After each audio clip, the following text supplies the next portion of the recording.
Bonjour, donc je m'appelle Stéphane Aubé, je suis président de Green City Immobilier. Donc Green City Immobilier, c'est un promoteur indépendant, une société que j'ai créée il y a 10 ans, avec comme ambition donc, de créer des logements respectueux de l'environnement, des logements de qualité, puisque j'ai une sensibilité technique, je suis ingénieur de formation.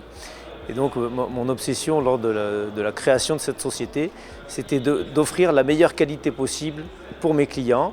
Donc mes clients qui sont soit des particuliers qui achètent pour habiter, soit des particuliers qui achètent pour investir.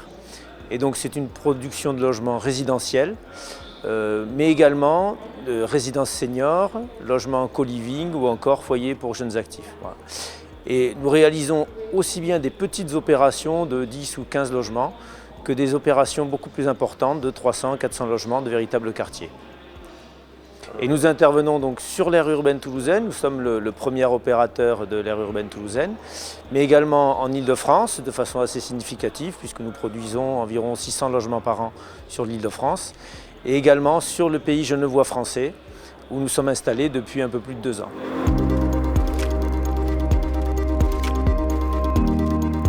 Alors c'est en effet très important pour nous de participer à ce forum zéro carbone. C'est un peu dans l'ADN de l'entreprise, on le voit dans son nom, Green City, puisque lorsque j'ai créé cette entreprise, j'ai voulu mettre en avant donc, la plus-value que j'avais personnellement dans ma carrière professionnelle passée sur la production de logements qui seraient réalisés chez Green City. Et donc on a de nombreuses opérations qui ont été primées par la Fédération des promoteurs immobiliers à travers un concours qui s'appelle les Pyramides, sur le bas carbone, les économies d'énergie. Et cette année, on a de nouveau gagné une pyramide à Toulouse sur une opération très innovante qui mêle plusieurs technologies. Une opération de 90 logements avec des bâtiments collectifs que nous réalisons en structure mixte bois-béton. Alors pourquoi mixte bois-béton ? Parce que le bois est un matériau, c'est un très bon matériau, sauf qu'il a quelques inconvénients, notamment pour le confort d'été. Et donc pour garder une qualité thermique en été sur nos bâtiments, on a choisi d'avoir des planchers en béton et des éléments porteurs en bois. Et une autre partie du programme réalisée en briques de terre crue porteuses, avec un ATEX de type A qui a été réalisé pour cette opération. Donc c'est réellement une opération très innovante qui est en construction et qui sera livrée d'ici 1 an et demi.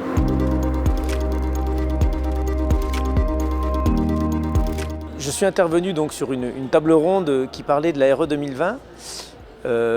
Donc RE 2020 qui nous occupe beaucoup tous les promoteurs depuis un peu plus d'1 an puisque c'est une réglementation qui a été retardée et qui sort en fait pour les permis qui seront déposés à compter du 1er janvier 2022. Et donc il y a une vraie problématique pour savoir comment on va construire demain et comment les industriels surtout vont pouvoir nous accompagner pour réussir à respecter cette RE 2020 et à avoir des prix de construction qui n'augmentent pas trop dans les années à venir. Alors on sait très bien que lors de la mise en œuvre d'une nouvelle réglementation, on a une forte augmentation des prix de travaux parce que les technologies sont nouvelles, les matériaux sont nouveaux et on n'a pas encore un effet de production de masse qui permet de faire baisser les prix. Donc on sait que dans les 2 ans qui viennent, on aura une augmentation des prix de travaux et on espère que les industriels vont nous aider pour développer de nouveaux matériaux en masse, pas plus chers que les matériaux aujourd'hui qui sont carbonés.